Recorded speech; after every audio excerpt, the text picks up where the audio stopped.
Hello viewers, রূপালী kitchen থেকে আমি সবাইকে স্বাগত জানাই। আবারও আপনাদের সামনে হাজির হয়েছি দারুণ স্বাদের একটি রেসিপি নিয়ে। আজকে আমি আপনাদেরকে 2 কাপ সুজি দিয়ে বানিয়ে দেখাবো ধোসা রেসিপি। খেতে অসাধারণ লাগে আর খুব কম সময়ে কোনো পেস্ট ছাড়াই এই ধোসাটি বানিয়ে নেওয়া যায়। চলুন তাহলে আজকের এই ধোসা রেসিপিটি বানিয়ে দেখিয়ে দিই।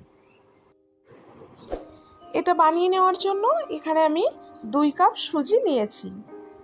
আপনারা চাইলে আরও পরিমাণটা বাড়িয়ে দিতে পারেন। তো আর এখানে একই সঙ্গে নিয়ে নিয়েছি একটা ইনো প্যাকেট, আর নিয়েছি আমুলের একটা টক দই। এখানে একটা বাউল নিয়ে নিয়েছি বড় সড়ো, আর দিয়ে দিচ্ছি টক দই। আমি টক দইটা হাফ পরিমাণে ব্যবহার করছি। এবার এটা ভালো করে একটা ব্লেন্ডার দিয়ে ভালো করে মিক্সড করে নিচ্ছি। এবার দিয়ে দেব 2 চামচ চালের গুঁড়ি। চালের গুঁড়িটাও কিন্তু ব্যবহার করতে হবে। আবারও ভালো করে এটা মিক্সড করে নেব। এবার দিয়ে দিচ্ছি সুজিটা।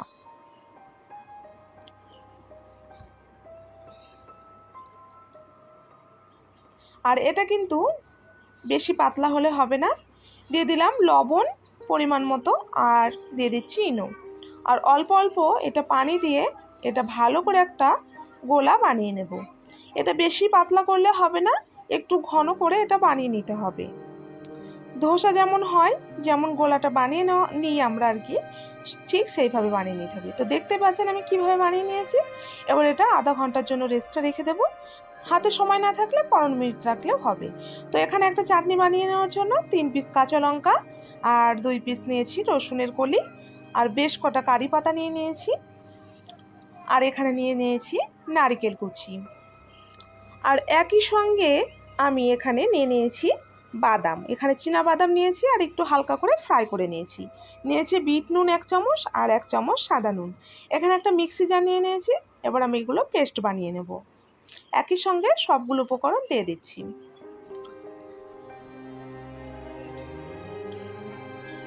আর দিয়ে দিচ্ছি অল্প একটু পানি। পানিটা অবশ্যই ব্যবহার করবেন, নয়তো এটা বেশি গাঢ় হয়ে যাবে। তো এখানে একটা তাওয়া বসিয়ে দিয়েছি। এবার আমি ধোসাগুলো বানিয়ে নেব। আধা ঘন্টা হয়ে গেছে। তো আমি এখানে তেল ছাড়া ব্যবহার করছি, এটা বানিয়ে নিচ্ছি। তো আপনারা চাইলে তাওয়াতে অল্প করে একটু তেল ব্রাশ করে নিতে পারেন। আর এটা একটু পাতলা করে বানিয়ে নিতে হবে, বেশি মোটা করলে অতটা ভালো লাগবে না। একটু পাতলা করে এটা বানিয়ে নিতে হবে। আর গ্যাসের ফ্লেমটা লো টু মিডিয়াম রাখতে হবে।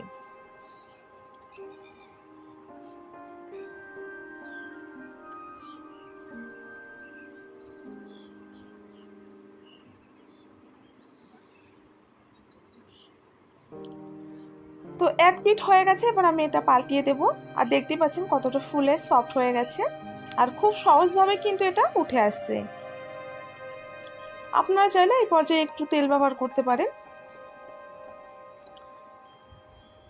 তো 2 পিঠ ভালো করে এইভাবে একটু সেঁকে নিলেই কিন্তু ঝটপট রেডি হয়ে যাবে।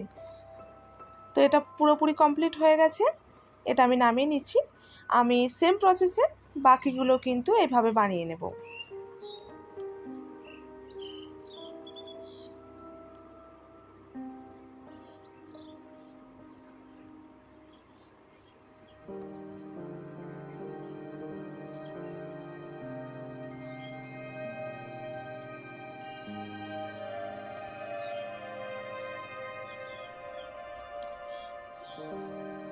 তো সবগুলো আমার বানিয়ে নেওয়া হয়ে গেছে।